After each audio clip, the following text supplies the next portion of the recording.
जंग के ज्यादातर दो कारण होते हैं, पहला ताकत और दूसरा शोहरत। लेकिन ये कहानी एक ऐसी जंग की है जो ना ही ताकत के लिए लड़ी गई और ना ही शोहरत के लिए।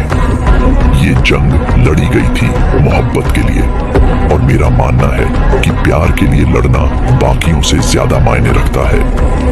विजयगढ़ का राजा कठोर सिंह अपनी ताकत के लिए जाना जाता था। उसने अपने आसपास के छोटे स्वतंत्र राज्य पर कब्जा कर लिया था। एक ऐसा ही छोटा सा कुशल राज्य था इंद्रगढ़, जहां की राजकुमारी चंद्रकांता अपनी खूबसूरती के लिए जानी जाती थी। इंद्रगढ़ पर कब्जा करते ही उसने राजकुमारी की इच्छा के बिना ही उससे शादी कर ली। शादी में बहुत से राज्यों के राजा और राजकुमार आए, और उनमें से एक था नौगढ़ का युवा राजकुमार पृथ्वीराज। चंद्रकांता को देखते ही पहली नजर में उससे प्यार हो गया। चंद्रकांता भी उससे नजर हटा नहीं पाई। जब कोई इंसान इश्क में होता है तो उसे सिर्फ एक इंसान नजर आता है, वह जिसे वो इश्क करता है। उस समय वो ना अपनी परवाह करता है और ना जमाने की। उसे ना अपने आप पर काबू होता है और ना ही किसी अंजाम का डर।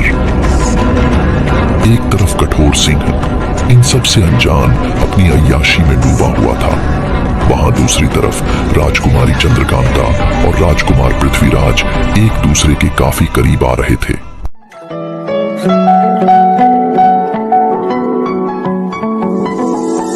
रूहदारे तेरी मेरी जो हमने कही रब ने मानी, कहने लगी खामोशी जो हमने सुनी रब ने मानी। ये बारिशें है नूर की जो मिल गया है, जो मिल गया साथ तेरा।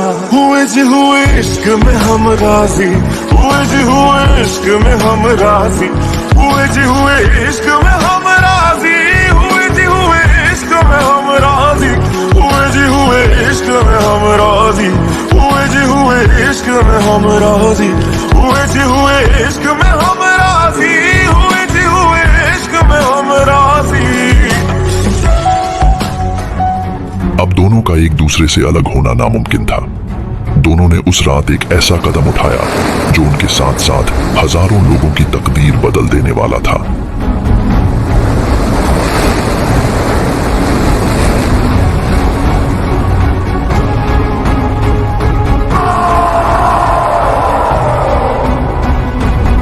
कठोर सिंह ये बेइज्जती बर्दाश्त नहीं कर सकता था। अब जंग के अलावा उसके पास कोई और रास्ता नहीं था, लेकिन उसके सामने दो समस्या थी।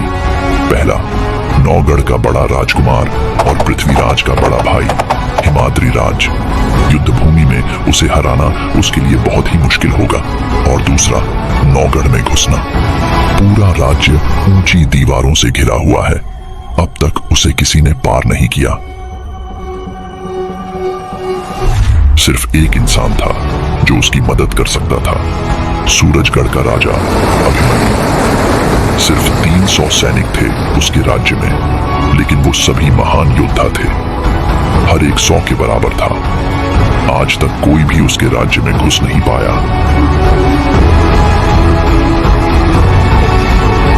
उधर नौगढ़ में हिमाद्री अपने पिता राजा हर्षवर्धन को यह सलाह देता है कि चंद्रकांता को वापस विजयगढ़ भेज दिया जाए ताकि युद्ध को रोका जा सके।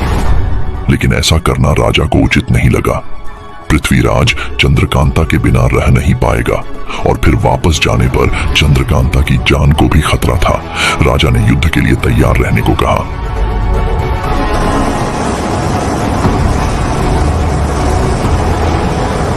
कठोर सिंह ने अभिमन्यु को यह बोलकर युद्ध में लड़ने के लिए तैयार कर लिया कि पृथ्वीराज ने जबरदस्ती करके चंद्रकांता को उसकी मर्जी के बिना उसे उठाकर ले गया। और फिर दोनों नौगढ़ की ओर बढ़ने लगे।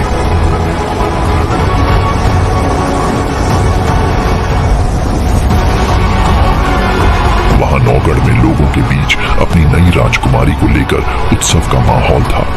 आने वाले सैलाब से बेखबर लोग खुशियां मना रहे थे, लेकिन राजा हर्षवर्धन और हिमाद्री को आने वाले खतरे का पूरा अंदाजा था। कई दिनों के सफर के बाद कठोर सिंह और अभिमन्यु नौगढ़ पहुंच गए।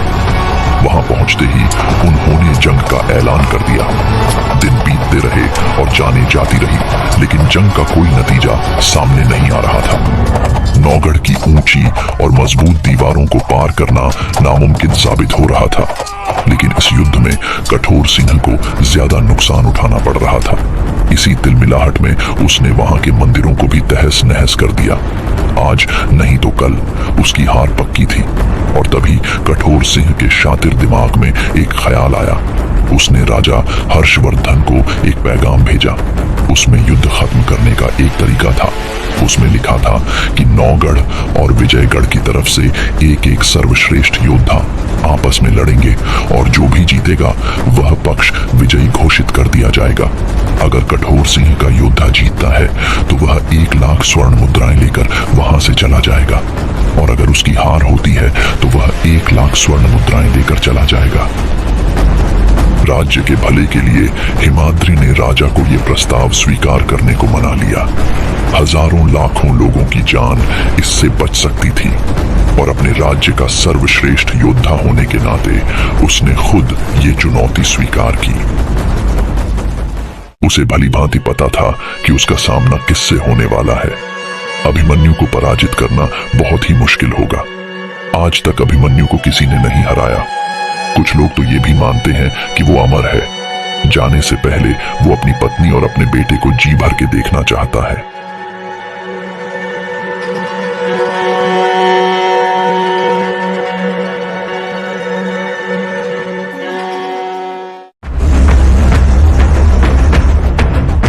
और फिर देखने को मिलता है एक ऐसा मुकाबला जो शायद फिर कभी किसी को देखना नसीब ना हो। दुनिया के 2 महान योद्धा आमने सामने।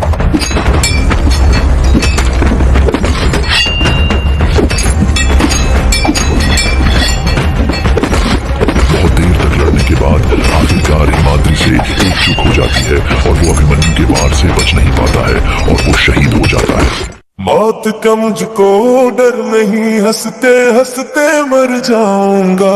जब तक है इस जिस्म में जान मैं अपना फर्ज निभाऊंगा।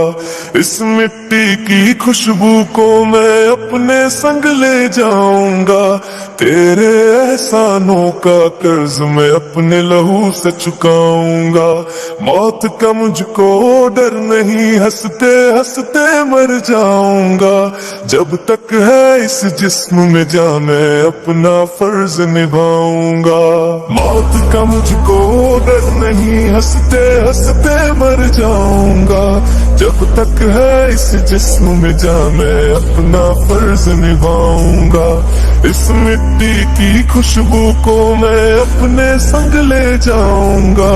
तेरे एहसानों का कर्ज मैं अपने लहू से चुकाऊंगा। मौत का मुझको डर नहीं, हंसते हंसते मर जाऊंगा। जब तक है इस जिस्म में जान मैं अपना फर्ज निभाऊंगा। मौत का मुझको डर नहीं, हंसते हंसते मर जाऊंगा। जब तक है इस जिस्म में जान मैं अपना फर्ज निभाऊंगा।